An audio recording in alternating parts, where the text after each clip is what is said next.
wax mooy que dossier bi mi ngi doon ñëw appel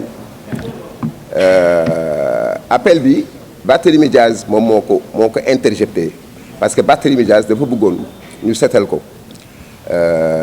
parce que Barthélémy Diaz wax na ko moom musul rey nee na tiré na am na nu mu gaañ wante reyul nit en tout cas mi ngi jaale ki nga xam ne gaañu na. léegi ñun avocat yi dañu relever ay zone d'ombre yu bari maanaam ay lëndëm parce que dossier pénal dafa nekk benn dossier boo xam ne dafa am solowaay boo xam ne pour nga tëj nit doo nekk sukkandiku rek c'est ay lu ñuy wax supposition wala ay supputation maanaam ay tàndale da ngay sukkandiku si ay wér yu wóor pour mun ko condamner surtout koo xam ne du n'importe qui Barthélémy Diaz du n'importe qui Barthélémy Diaz dafa diriger mairie Mermoz depuis plus de 12 ans kenn mësu ko reproché benn manquement ñu investir ko encore léegi ñu investir que maire de la capitale c'est-à-dire la ville la plus importante du Sénégal ku mel noonu dañ ko war a rendre justice loolu moo taxoon mu bëggoon dossier bi ñu vider ko rapidement bëggutul woon ñu renvoyer ko te wax na dëgg parce que du ko renvoyer noonu dafa mel ni benn épée de Damoclès maanaam loo xam ne dafa nekk ci kaw boppam à chaque fois ñu koy yëkkati pour empêcher que mu def liggéeyam loolu la xam fu mu nekk nii ni nga nar a dem ci ay élections législatives yi Barthélémy Diaz loolu la xam bëggoon na en fait ñu dossier bi ñu vider ko ñu xam fan lay féete te ñun ñu ngi yaakaar te ñu ngi wekku ci yàlla parce que justice yàlla rek moo amul beneen justice bu ñuy def fii yëpp justice nit yi la justice bu wóor mooy nit fi yàlla justice yàlla donc ñun ñu ngi ñaan yaakaar que justice boobu dinañ ko rendre maanaam ñu blanchir ko ñu bàyyi ko bu mu mun a liggéey à la tête de la mairie de Dakar. Vous savez pour affaire réquisitoire bi comme ni ma leen ko waxee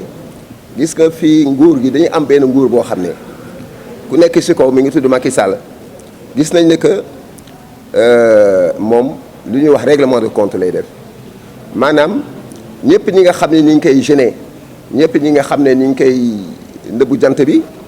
daf leen di bëgg a liquider comme ni muy wax liquider l'opposition à sa plus simple expression. gis nañ ko ci dossier Karim Meïssa Wade gis ngeen ku lu mu ko def tëj ko ba pare après 3 ans après daal di ko exilé gis nañ ko Khalifa Ababacar Sall wax na ko bu muy layoo ñun soo gisee mu ñëw fii mu présenté wu c'est parce que Macky Sall daf ko def benn proposition mu ne non xam nga su fekkoon waxoon ne oui ci proposition Macky Sall kon kii Barthélémy Diaz président bi ci boppam moo ko blanchir bu mu jëlee pouvoir bi parce que ñoo bokkoon boor moo dem ne Barthélémy Diaz en fait reyul kenn léegi justice bi daal di déglu instruction le président ñu bàyyi ko léegi Macky Sall ñëwaat parce que Barthélémy Diaz mi ngi ci beneen boor bi ñu koy poursuivre donc vraiment lu ñuy ñaawlu réquisitoire boobu bu 5 ans bu procureur bi jël kooku man bettu ma parce que liggéeyam la dox dañuy wax liggéey boo xam ne dañ ko sant il faut appeler un chat muus dañ koy wax muus xam nga fii suñu la bëggee liquider dañ lay tëj pour ñu priver la de tes droits civiques voilà moom lañ def Khalifa Ababacar Sall moom lañ def Karim Meïssa Wade voilà donc 5 ans le recueillir mais ñun yàlla nañu wekku te xam nañ ne ku dul yàlla neen la nous l'avons tous déploré Nous avons déploré le fait que ce soit toujours cette justice qui est là, en fait, pour justifier les actes de ce pouvoir, pour justifier, pour faire, en fait, cette sale besogne, en fait, voilà, de servir de bras armés. C'est dommage. L'avocate générale est une dame pour qui j'ai beaucoup d'affection, parce que je l'ai connue il y a plus de 40 ans, bon, qui avait un dossier. Mais malheureusement, à aucun moment de son réquisitoire, nous avons vu un élément quelconque qui puisse corroborer, qui puisse asseoir la culpabilité de Barthélémy Diaz. Je vous l'ai dit tantôt, le premier jugement s'est fondé sur une vidéo, et cette vidéo montrait bien qu'il y avait un individu qui était toujours en liaison, qui n'était pas du groupe de Barthélémy Diaz, qui avait tout fait pour se faufiler, pour se mettre, qui avait quitté Bourguiba, et TFM l'a bien montré, pour se mettre dans une position couchée, pour tirer. Donc, cette vidéo, malheureusement, j'ai demandé à ce qu'on la visionne. On ne l'a pas visionnée. Et elle n'a pas pu nous dire en quoi. Donc, que faisait cet individu là-bas? Qui c'était cet individu? Elle s'est seulement bornée à nous lire le dossier sans prouver aucunement la culpabilité de Barthélémy Diaz. Donc, donc ce que nous avons retenu, en fait, ce que moi j'ai déploré, c'est qu'après 40 ans de bar, malheureusement, j'ai assisté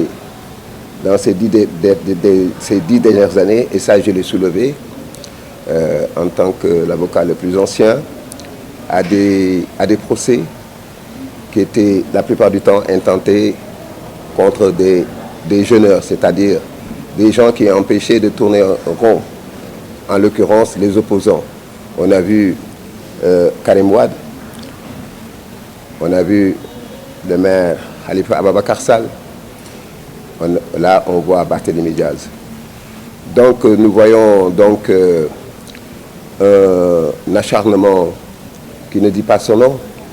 contre des hommes politiques qu'on ne poursuit pas pour des faits ignomineux, mais qu'on poursuit parce qu'ils ne sont pas du même bord que l'actuel président Macky Sall. Et c'est malheureux qu'on puisse en venir dans une république qui se respecte, qui se dit une démocratie, qu'on en veuille à nier à l'opposition, comme on dit, selon son expression, réduire l'opposition à sa plus simple expression. C'est vraiment malheureux, c'est dommage. Donc nous pensons que nous avons foi donc en cette justice. Nous espérons que cette fois-ci, cette justice ne sera pas le bras armé d'un régime qui règle ses comptes, parce qu'il faut le dire en fait. C'est un régime qui règle ses comptes en utilisant la justice comme faire valoir, en utilisant la justice comme faire valoir. Et nous pensons que cette fois-ci, justice sera rendue au maire de Dakar. En tout cas, nous espérons qu'il y a, et nous pensons, dur comme fer, qu'il y a une justice immanente et que justice sera rendue à Barthélémy Diaz.